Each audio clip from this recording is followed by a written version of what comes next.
Good everyone, welcome to Divine World with Godsgift, where we review godly movies, music, and books. MMB. Today we bring to you a very wonderful and beautiful movie titled Lagos to Gomorrah, When Faith Meets Hustle, a film from the tables of Second Touch Production. Stay tuned and don't go anywhere. The movie starts with Raphael's family having their morning devotion. We see the sister sleeping and Raphael busy in his room praying that either God will kill him or use him for his glory. The parents are shocked. They don't know why Raphael will pray such kind of prayer, thereby going to call him to come and join the main morning devotion.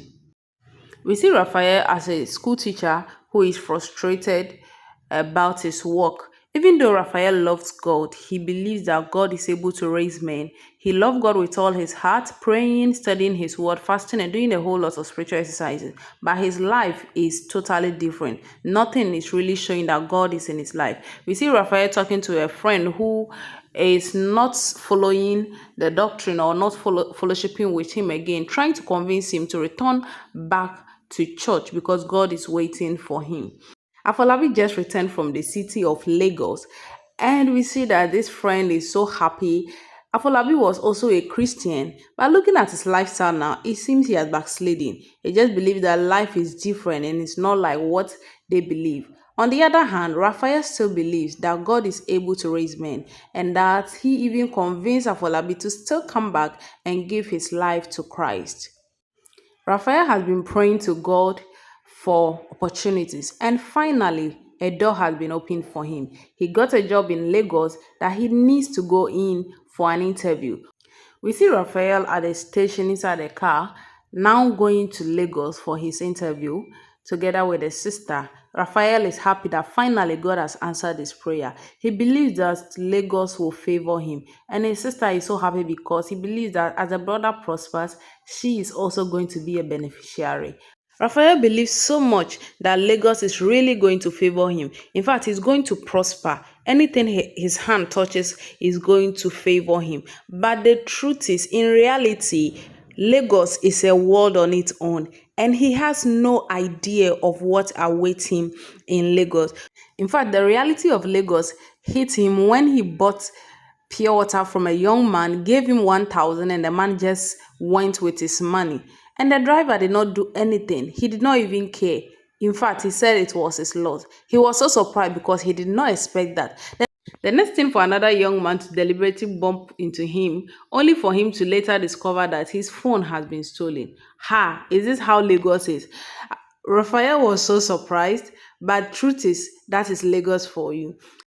At this juncture, Raphael didn't know what to do because his only means of communicating to the person he was coming to meet was his phone, and this phone was no more. But fortunately for him, someone offered his phone so he could reach out to the friend.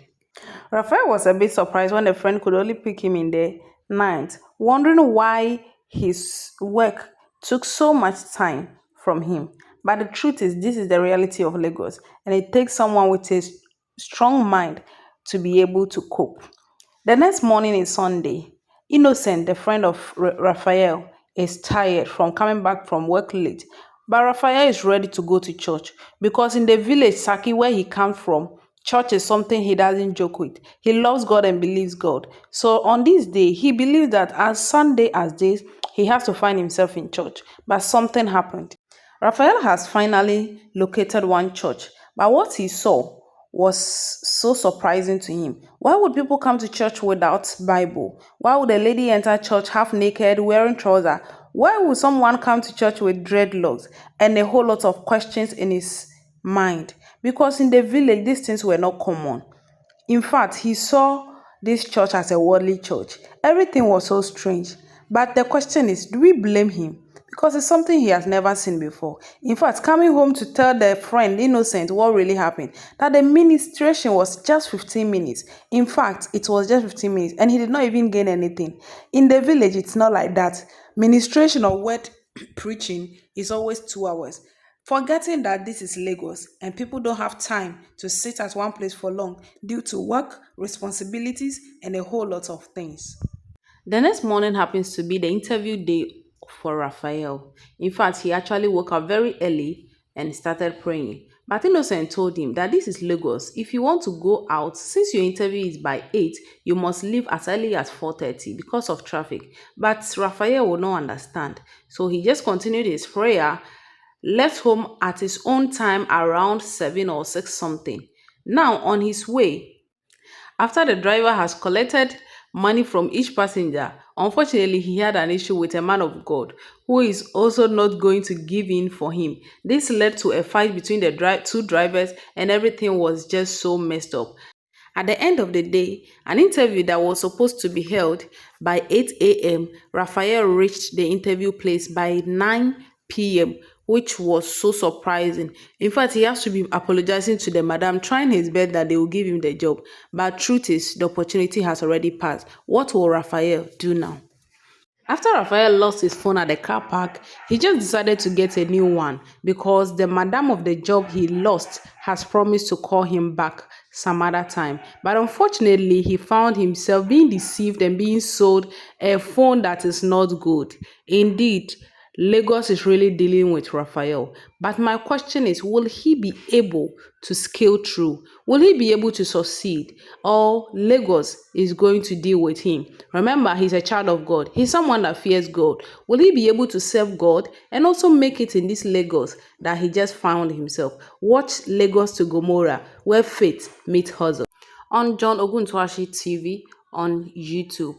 You can also check the description section to see the link to watch the full movie. And yes, it's still your girl God's Gift, the host of this wonderful program. Thank you for watching. Kindly subscribe, like, share, and comment. See you same time next time. Bye.